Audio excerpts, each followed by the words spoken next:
Le maire de la commune de Madinani fait don d'un lot de matériels médicaux, de bureaux-mètres et d'ordinateurs complets d'un coût de plus de 18 millions de francs CFA. Ce lot de matériel composé d'intrants pour la santé, pour l'éducation, vient pour combler un manque et permettre à toute la population d'en bénéficier. Ce don s'inscrit dans le cadre du programme social du gouvernement où les plus hautes autorités ont décidé d'accentuer leurs efforts en matière de politique sociale au cours de l'année 2019-2020. Nous sommes vraiment heureux de contribuer à la bonne marche du secteur de la santé à Madinani en mettant à la disposition de l'hôpital général de Madinani un ensemble de dons. Il revient donc à chacun et à chacune, à quelque niveau qu'il se situe, d'accompagner de façon plus générale l'État et de façon particulière à travers les appuis que nous ne cessons d'appeler pour le conseil municipal qui est leur affaire à tous et à toutes. Le conseil municipal a déjà initié en juillet dernier une campagne médicale gratuite en faveur de l'ensemble de la population.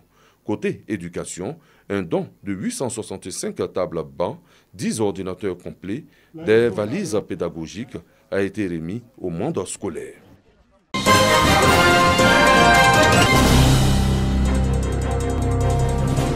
Soubri, chef-lieu de la région de la Nawa, la société coopérative des producteurs de caoutchouc naturel COP-Caprocanso reçoit de l'Agence nationale d'appui au développement rural ANADER le plan stratégique de développement pour le quinquennat 2020-2024. Objectif, améliorer le fonctionnement, la gestion de la société coopérative et les conditions de vie des populations agricoles. Nous pensons qu'aujourd'hui, le milieu agricole a besoin d'avoir des professionnels, notamment en matière de coopérative. Et c'est dans ce sens-là que l'ANADER a apporté un appui à la coopérative Proconso pour pouvoir faire son plan stratégique de développement. Le plan stratégique de développement est selon l'ANADER une boussole pour ces différents regroupements agricoles afin d'être excellents à l'instar de la COP Caprocanso, prix Alassane Ouattara de la meilleure société coopérative. Une initiative qui acquiert l'adhésion des producteurs de caoutchouc naturel de Soubri. Tous ceux qui nous ont soutenus, nous pensons que nous n'allons pas les décevoir quant à l'application du contenu de ce PSD qu'on vient de nous remettre maintenant. L'ANADER invite les dirigeants des coopératives à mettre en pratique les PSD avec rigueur et professionnalisme en vue d'atteindre les performances attendues.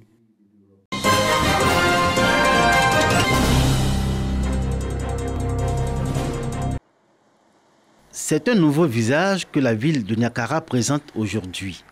Les principales artères sont revêtues de bitume neuf. De nombreuses voies ont été ouvertes.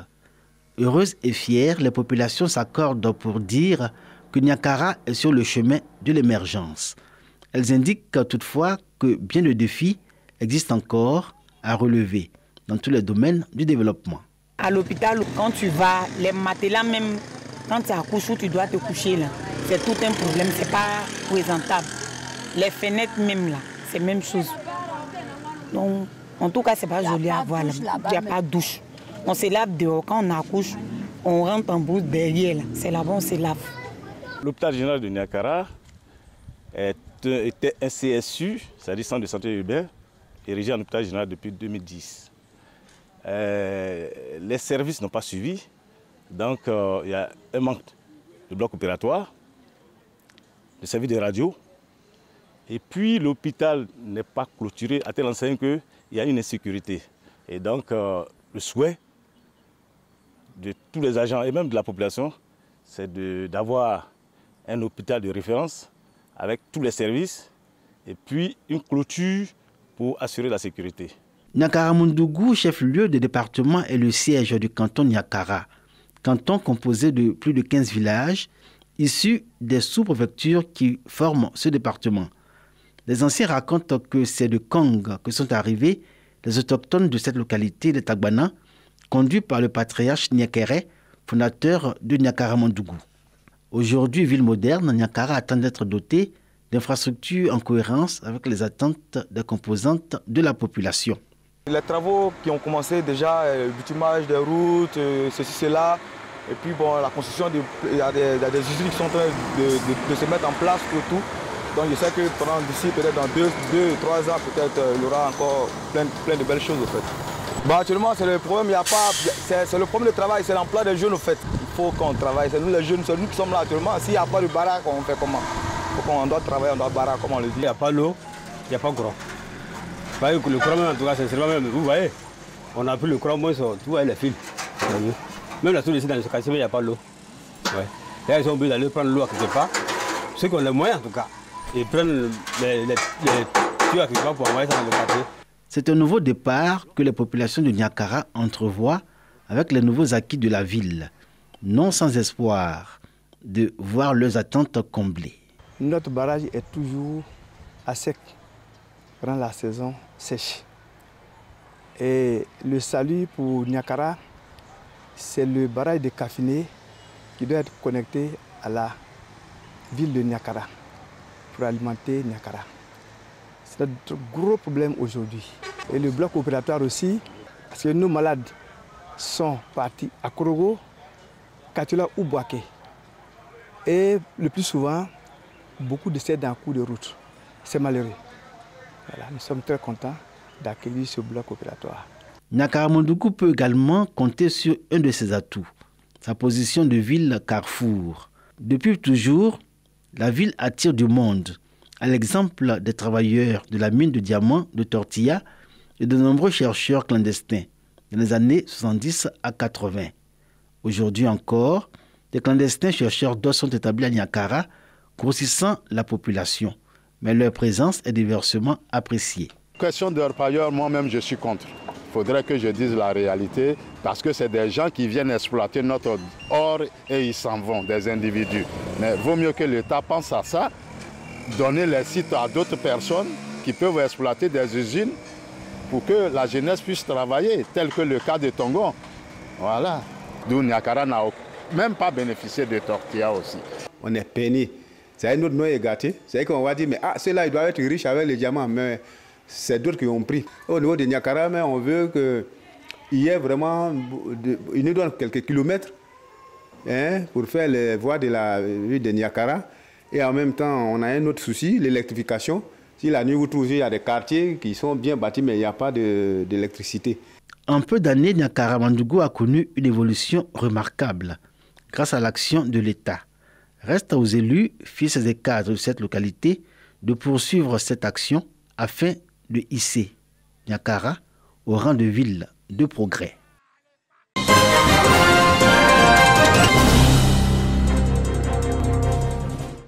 16 jours d'activisme contre les violences faites aux femmes, Logoualé, commune de la région du Tonkpi. Les femmes et jeunes filles se regroupent depuis la mairie et parcourent la ville au rythme de musique et de chants, décriant certains torts faits à la gente féminine. Destination le centre communautaire d'accueil et de réhabilitation des femmes de la localité. Il faut mettre fin aux pratiques telles le mariage précoce, l'excision et toute autre forme de violence faite à la jeune fille et à la femme dans le Tonkpi. Nos parents veulent qu'on se marie forcément ou bien on ne fait rien. Après le mariage, c'est fini. C'est ce que nos parents veulent que nous on devienne. Pourtant, nous, on est femmes. On veut être comme les hommes aussi. Nous, on veut aller à l'école pour faire nos commerces ou pour faire un autre travail. On veut les métiers pour faire. Une initiative de l'ONG Génération des femmes du 3e millénaire. Elle veut, durant ces 16 jours, amener les populations à respecter les droits de la femme dans le Tonkpi, et cela à travers la vulgarisation des textes et lois en vigueur et un appui à la formation ainsi qu'à l'insertion des jeunes filles dans des activités génératrices de revenus. Les gens ont cru qu'on venait ouvrir les yeux de leurs enfants ou bien de leurs femmes pour ne pas qu'ils les respectent. Mais de plus en plus, avec la formation, le renforcement de capacités, nous avons beaucoup plus de chefs coutumiers, de guides religieux qui nous suivent dans notre lutte. Une célébration rehaussée par la présence de l'ambassadrice du Canada en Côte d'Ivoire, venue les bras chargés de vivre et de non-vivre. Une occasion aussi saisie pour exprimer le soutien de son pays. La question de la jeune fille et de l'autonomisation des femmes et des filles est très importante pour le Canada. Alors le projet aujourd'hui qui parle de les questions de violence basée sur le genre est un sujet qui est très important pour la réalisation de la fille et de la femme en Côte d'Ivoire. Alors nous sommes très fiers d'appuyer un projet qui travaille dans ce domaine. Des comités de veille ont été mis en place depuis une visite rendue aux bénéficiaires des fonds de l'ambassade du Canada.